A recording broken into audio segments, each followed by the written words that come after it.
सुप्रभात। मैं तो निमित्त मात्र हूँ। ये हमारी आज की आध्यात्मिक चर्चा का विषय। मैं तो निमित्त मात्र हूँ।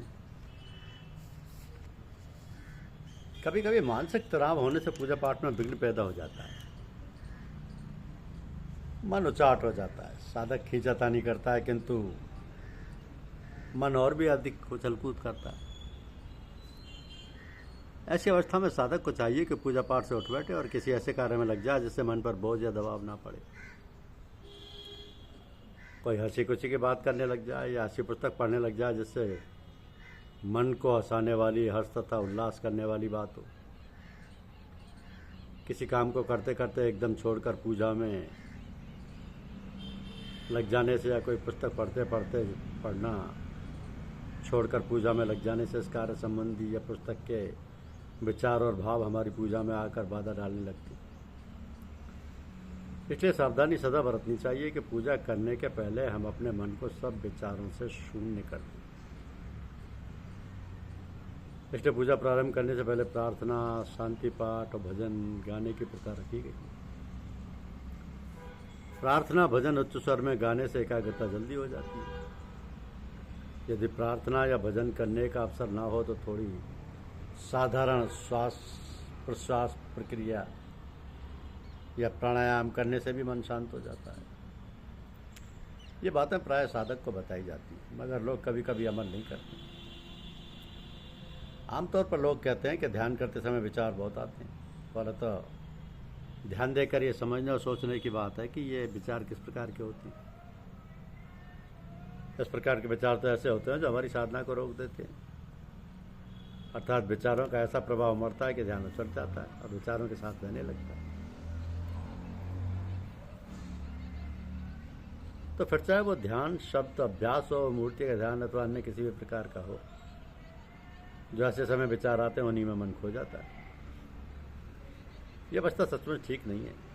इस अवस्था में विचारों को भोगने या हटाने का प्रयत्न नहीं करना चाहिए।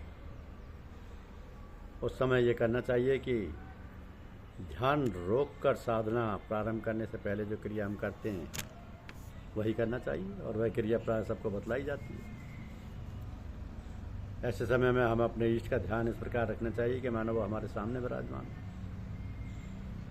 हो। उनकी ओर से क्रमशः प्रकाश, आनंद और शांति की धारा प्रवाहित होती रहती है, जो हमारे चारों ओर फैली हुई है, और उसी धारा में हम डूबे हुए बैठे। जैसे हम नदी में गोता लगाते हैं तो हमारे चारों ओर पानी पानी होता है। हमें ऐसा लगे कि प्रकाश और आनंद तथा शांति की धारा हमारे अंदर भी प्रवेश कर रही है, जिसके फलस्वरूप जो भी विचार, भाव, संस्कार हमारे अंदर जमा हैं वो बाहर निकल रहे हैं और पीछे की ओर जा रहे हैं। तो ऐसा करने से जो विचार हमारे मार्ग पर रुकावट डाल रहे थे वो भाग जाएंगे और फिर हम अपनी साधना में लग जाएंगे। इसके सिवाय हमको ये चाहिए कि ध्यान करते समय थोड़ी थोड़ी देर बाद ये ख्याल करते रहें कि हे ईश्वर, मेरा लक्ष्य तू है। तू मुझे अपनी इच्छा अनुसार चला और मुझे अपना सच्चा प्रेम और ज्ञान प्रदान कर। इससे भी हमारे अंदर अन्य विचार नहीं आने पाएंगे। तो ये एक प्रकार के विचारों की बात। अब दूसरी बात यह है कि दूसरे प्रकार के विचार ऐसे होते हैं जो आते हैं और चले जाते हैं, और हमारी साधना भी चलती रहती है। तो हमारी साधना में कोई गड़बड़ी नहीं होती है, वे आते आते रहते हैं।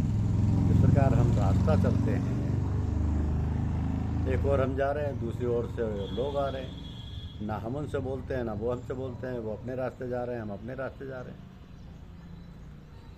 तो इस प्रकार के विचारों का आना तो एक प्रकार से अच्छा है, जिससे हमें कोई रुकावट नहीं होती।